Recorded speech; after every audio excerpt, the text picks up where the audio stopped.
ಎಲ್ರಿಗೂ ನಮಸ್ಕಾರ. 2025ರ ಜಯ ಏಕಾದಶಿ ಯಾವಾಗ?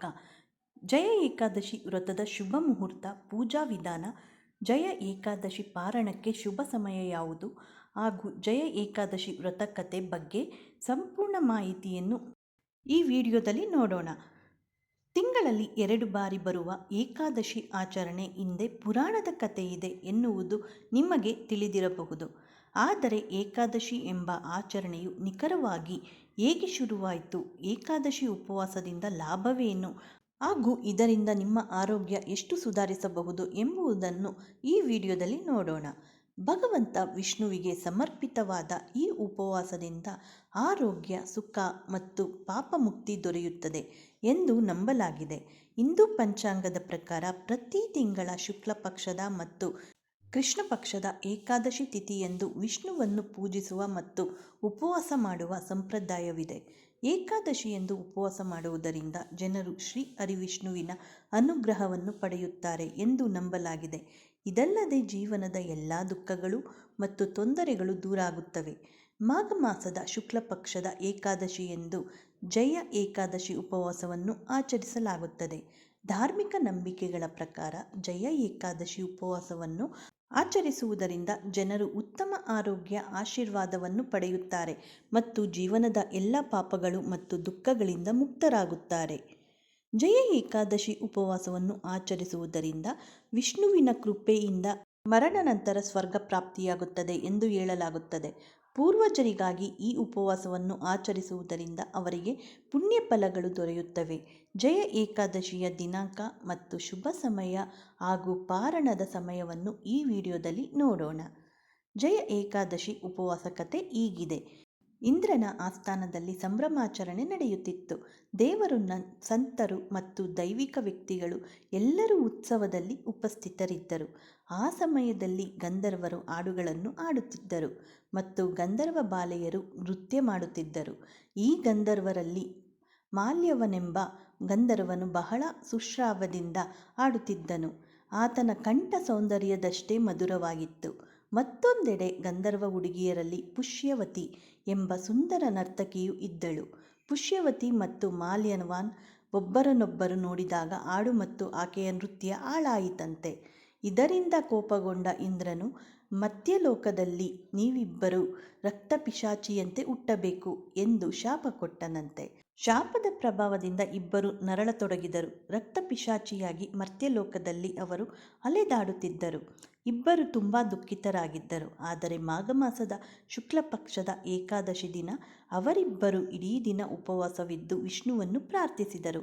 ಅಂದು ವಿಷ್ಣು ಇಬ್ಬರಿಗೂ ದರ್ಶನ ಕೊಟ್ಟು ಅವರ ಪಾಪ ಕರ್ಮಗಳನ್ನು ಕ್ಷಮಿಸಿ ಅವರಿಗೆ ಮುಕ್ತಿ ನೀಡಿದ್ದಾರೆ ಎಂದು ಪುರಾಣ ಕಥೆ ಹೇಳುತ್ತದೆ. ಜಯ ಏಕಾದಶಿಯ ಮಹತ್ವ ಹೀಗಿದೆ.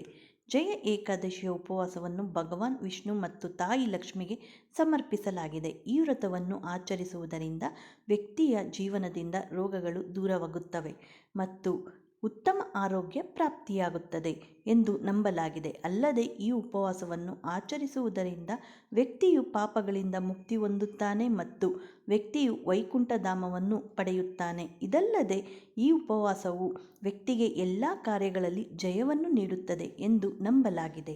ಪದ್ಮ ಪುರಾಣದಲ್ಲಿ ಉಲ್ಲೇಖಿಸಿರುವ ಪ್ರಕಾರ ಶ್ರೀಕೃಷ್ಣನು ಯಾರು ಈ ಏಕಾದಶಿಯ ಉಪವಾಸವನ್ನು ಆಚರಿಸುತ್ತಾರೋ ಅವರು ಮರಣದ ನಂತರ ಪಿಶಾಚಿಯಾಗಿ ಅಲೆದಾಡಬೇಕೆಂದಿಲ್ಲ, ಅವರ ಆತ್ಮಕ್ಕೆ ಮುಕ್ತಿ ಸಿಗುತ್ತದೆ ಎಂದು ಹೇಳಿದ್ದನು. ಜಯ ಏಕಾದಶಿಯ ಪೂಜಾ ವಿಧಾನ ಹೀಗಿದೆ. ಜಯ ಏಕಾದಶಿಯ ದಿನ ಬೆಳಗ್ಗೆ ಬೇಗ ಎದ್ದೇಳಿ ಗಂಗಾಜಲವನ್ನು ನೀರಿನಲ್ಲಿ ಬೆರೆಸಿ ಸ್ನಾನ ಮಾಡಬೇಕು. ಇದಾದ ನಂತರ ವಿಷ್ಣುವನ್ನು ಧ್ಯಾನಿಸಿ ಮತ್ತು ಉಪವಾಸ ಮಾಡುವ ಪ್ರತಿಜ್ಞೆ ಮಾಡಿ. ಸಣ್ಣ ಮಣೆಯನ್ನು ಅಥವಾ ಸಣ್ಣ ಹಲಗೆಯನ್ನು ಇಟ್ಟು ಹಳದಿ ಬಟ್ಟೆಯನ್ನು ಹರಡಿ ಅದರ ಮೇಲೆ ಲಕ್ಷ್ಮೀನಾರಾಯಣರ ವಿಗ್ರಹವನ್ನು ಅಥವಾ ಫೋಟೋವನ್ನು ಪ್ರತಿಷ್ಠಾಪಿಸಿ ತುಳಸಿ ಹಾರವನ್ನು ಹಾಕಿ ಧೂಪ ದ್ರವ್ಯಗಳನ್ನು ಬೆಳಗಿಸಿ ದೀಪಗಳನ್ನು ಹಚ್ಚಿ ಮತ್ತು ನೈವೇದ್ಯಗಳನ್ನು ಅರ್ಪಿಸಬೇಕು. ಈ ದಿನ ವಿಷ್ಣುವಿಗೆ ತುಳಸಿ ಎಲೆಗಳನ್ನು ಮತ್ತು ಎಳ್ಳನ್ನು ಅರ್ಪಿಸಿ.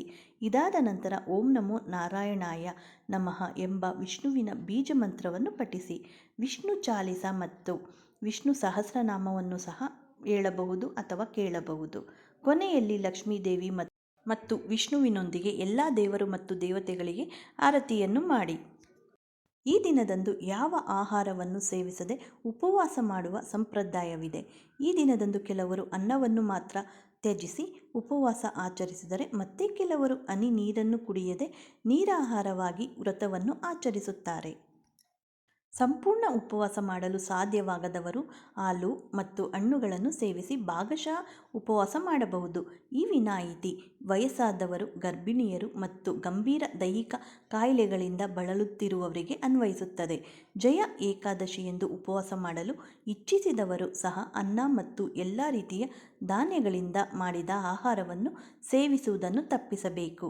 ದೇಹಕ್ಕೆ ಎಣ್ಣೆ ಹಚ್ಚುವುದನ್ನು ಸಹ ನಿಷೇಧಿಸಲಾಗಿದೆ.